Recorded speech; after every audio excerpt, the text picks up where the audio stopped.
Kenapa harus berkebun dan kenapa harus organik? Nah, ceritanya begini. Sebelumnya saya mau ucapkan Assalamualaikum. Salam sehat dan semoga semuanya sejahtera ya bestiku.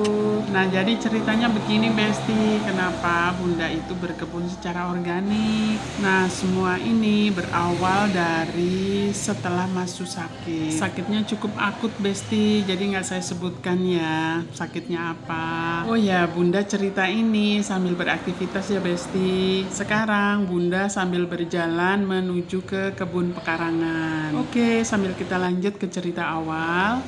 Nah, jadi di dalam proses penyembuhan dan pemulihan, Masu disarankan oleh dokter agar tidak mengkonsumsi makanan yang terkontaminasi dengan zat kimia. Sedang kita tahu semua kan bahwa semua yang ada di pasar, terutama pasar tradisional, misalnya seperti sayuran, ikan, daging, itu hampir 80-90% deh terkontaminasi dengan zat kimia. Sehingga waktu itu Bunda sempat belanja di supermarket yang menyediakan sayuran, buah-buahan, daging organik. Seiring berjalannya waktu, sedikit demi sedikit, iseng-iseng Bunda berkebun, menanam sayuran, cabai, tomat, apa aja yang sehari-hari dibutuhkan. Pastinya ditanam secara organik, pure organik. Lama-lama jadi keasikan berkebun, terutama menanam sayuran dan buah-buahan yang sekiranya keluarga itu suka, Masu suka, anak-anak suka. Ya, alhamdulillah sampai sekarang.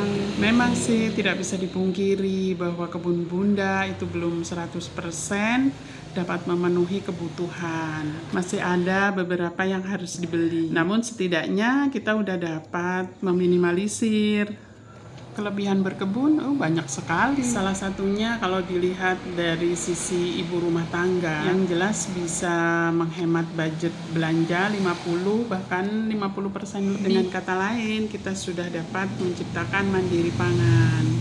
Nah, kalau kelebihan berkebun secara organik, jelas kita mendapatkan sehatnya, mendapatkan sayuran, buah, daging yang sehat, tidak terkontaminasi dengan zat kimia, tapi ketersediaan ada di rumah sendiri. Berkebun secara organik juga nggak susah sih, bahkan kita bisa tidak mengeluarkan biaya sama sekali. Kalau menurut Bunda, yang terpenting kita mendapatkan manfaat sehat.